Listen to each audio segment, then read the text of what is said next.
that what we will have is continued pressure on the working group and financial markets, and the other name for that's the plunge protection team. And I think they're going to continue to lose power. Their abilities are going to wane, and not only in the stock market but also in other markets as well.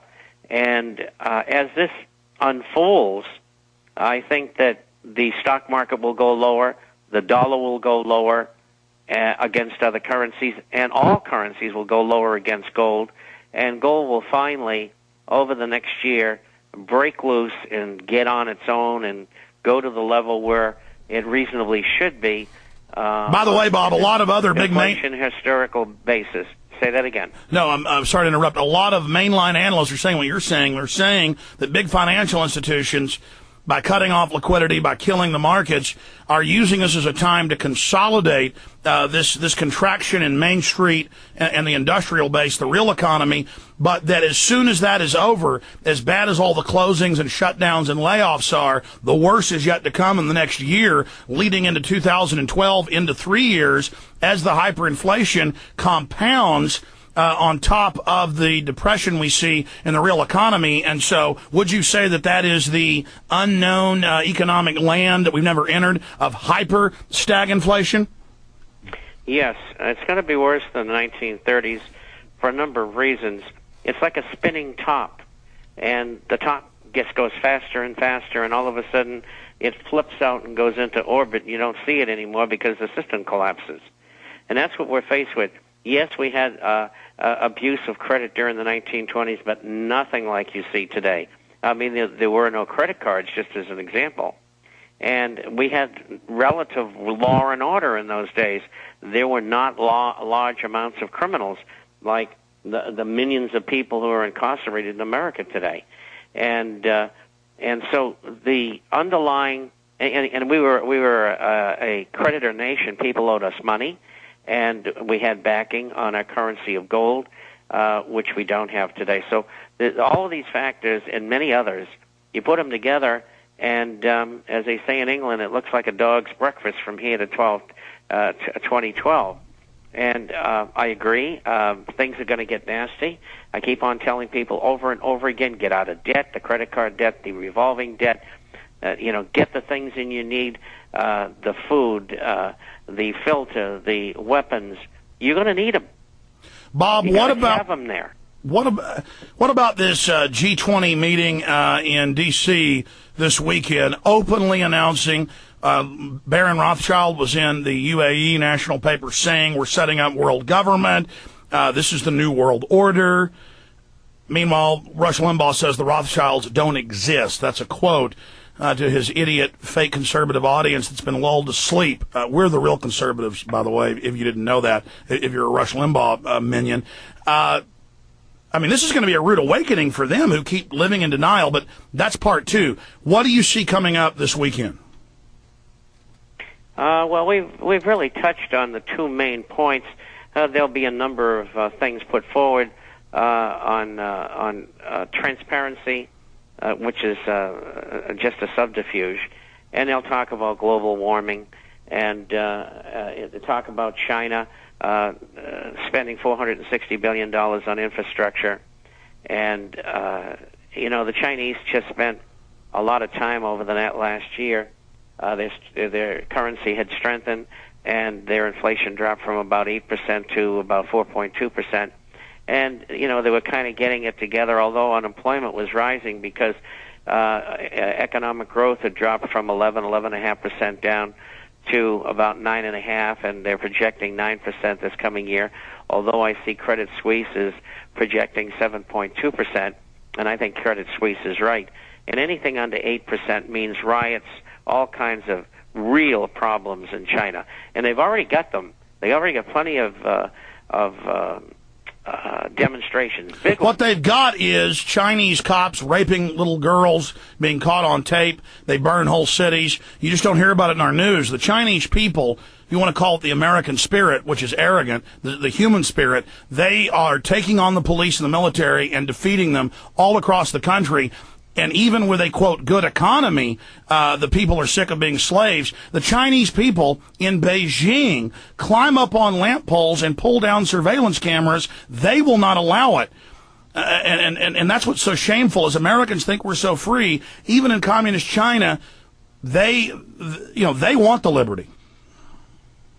Everybody wants liberty and freedom. And when you have essentially a mercantilist system that's operating in the world today, this is the old British system that Alexander Hamilton wanted to hang on Americans. This is a system which allows open and free trade, and the people who make all the money are the transnational elitist corporations, and then they take that money to extend into control. And that's what we've got today, and it's got to be reversed. In order for Western Europe and America and many other parts of the world to survive, we can't have free trade because there's no level playing field. I mean, every time they have free trade, people start devaluing their currencies. Well, that's the biggest issue that I always make. Yeah, so they can make the goods cheaper there and undercut you. That the globalists admit in their own handbooks, UN, Club of Rome, that the global warming's all fake. It's a tax to regulate and control our everyday lives. That's why they chose carbon dioxide. It's basically output in all manufacturing, all commerce, transportation, you name it. It's a total control.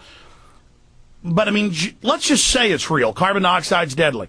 How is not letting us have basically any output here and taxing it going to empower, the people or stop global warming when it will just make all the industry that hasn't left, that 20%, go to India and China and Mexico and Bangalore? I mean, and all the studies show these policies will boost greenhouse gases because the industry will go to nations that have no controls, and the UN has no intention of making those countries do it. This is asinine. It just shows you the fallacy of the whole thing. It just shows you what a big lie it is and what a big scam it is. It's just like terrorism. I mean, where is it? It doesn't exist, except in small pockets here and there. The point is, it was the scam to get it going. I would have never dreamed they would have been able to get away with it, but they have. And, of course, the extension of that is this, quote, financial meeting that they're having for the group of 20. And as you said earlier, it'll be stretched over a year or two before they are attempting to get implemented what they want.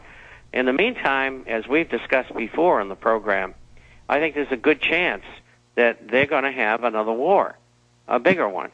And Paul described that last week. What do you think the big surprise is, the 21st or 22nd? I want to be clear. We're already being blamed for that we're making the prediction. No, we're talking about Biden, we're talking about Powell, talking about Merkel, Barroso, Brown, the Secretary of State, Rice. We're not saying it. They're saying it's going to happen. If it doesn't happen, that's just them terrorizing us. But we have to report on them saying this. What is it, Bob?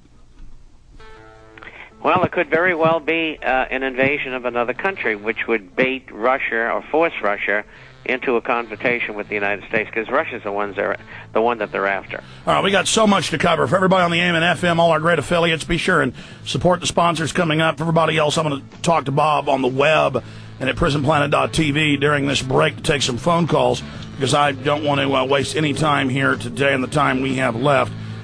Infowars.com is the website. Turbo in California, you're on the air with Alex Jones and Bob Chapman of the internationalforecaster.com. Hey, Alex, first let me say that I am a member, a subscriber of Prison Planet TV, and it's wonderful. Thank you for making the show possible. Well, sir, now, my original reason for calling up, I've been on hold for like 45 minutes. I understand. Okay, it was to ask you a two-part question, but after hearing Mr. Chapman there, I got to tell Mr. Chapman that, here in California, the people in prison that are called criminals, over 60% of them are there for nonviolent drug offenses. No, but I think his point is that it's a college of crime. They have created a larger, more violent criminal culture. The statistics are 3-4 times, depending on the crime or region, what we had in the 30s. And he's saying people were 90% agrarian instead of 90% urban. I mean, in shorthand, he was just saying that people aren't as well behaved as they were. They're more spoiled. They're not self-sufficient. And because they criminalized drugs and things, it created other corollary crime syndicates or energy centers to be colleges of crime. Bob, do you agree with that statement? Well, absolutely, I do, and he's right too. My former son-in-law had a master's and was studying PhD in criminology, and I've read the books, and he's absolutely right. Well, sir, now let me say this. Now, this goes back to why I originally called you, Alex, because I put a lot of stock in your opinions.